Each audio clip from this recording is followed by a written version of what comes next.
చల్లగా. అందరికీ నమస్కారం. ఈ పాడుతా తీగ అనే కార్యక్రమం పుట్టుక వెనకాల ఉన్న ఒక ఉన్నతాశయం గురించి మాట్లాడాలనుంది. ఎందుకంటే ఈ నెల బాలుగారి పుట్టినరోజు సందర్భంగా ఆయన మన మధ్య లేకపోయినా ఆయన ఆశయాలు ఉన్నాయి కాబట్టి పాడుతా తీగ అనే ప్రోగ్రాం, ఈ కార్యక్రమం, ఈ షో ఇది తలపెట్టినడానికి ముందర ఆయన అప్రతిహతంగా సినిమా సంగీత సామ్రాజ్యాన్ని ఏలుతున్నటువంటి ఒక మహాగాయకుడు.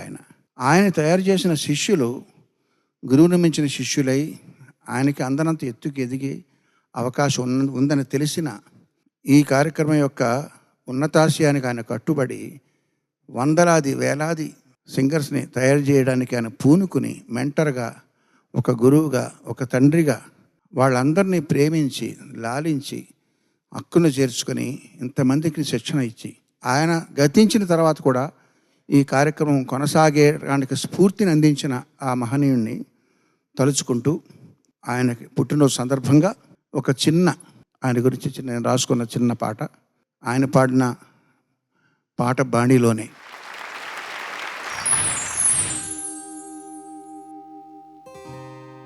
ఏమని వర్ణించను, ఏమని వర్ణించను ఆ గొంతు సొగసును, ఆ నిండు మనసును, కాలాలు మారిన మిగిలున్న పాటను ఏమని వర్ణించను.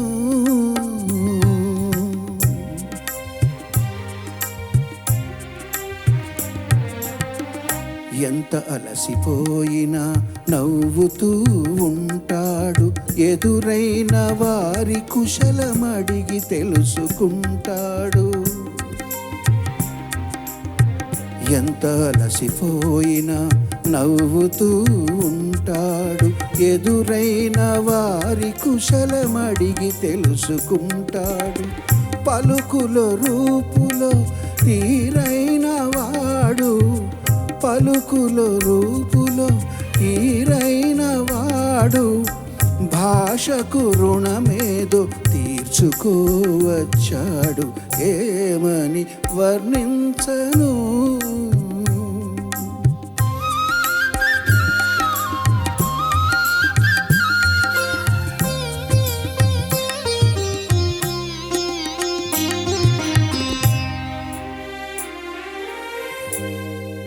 స్వరములు రావమ్మా కానీ శృతినే తప్పడు, శాస్త్రం రాకున్నా భావం చెదరదు. సమకాలీన గాయకుల లోపాలు లేనివాడు, చిరకాల కీర్తుల్ని స్థిరపరచుకున్నాడు, చిరకాల కీర్తుల్ని స్థిరపరచుకున్నాడు. ఏమని వర్ణించను.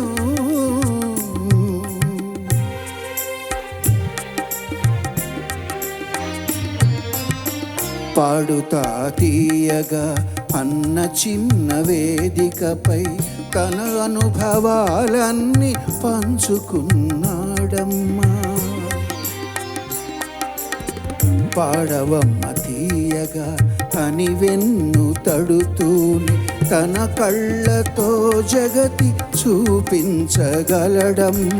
ఆ దేవుడెదురైతే వేరేమి కోరను, విగ్రహాలు స్థూపాలు ఎక్కడేమి ఉంచిన హృదయాన తన స్ఫూర్తి నింపితే చాలును.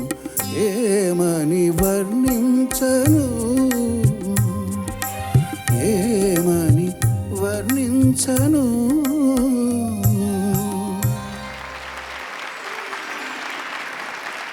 I'm proud of him. I'm proud of you, Charan. You may continue, please.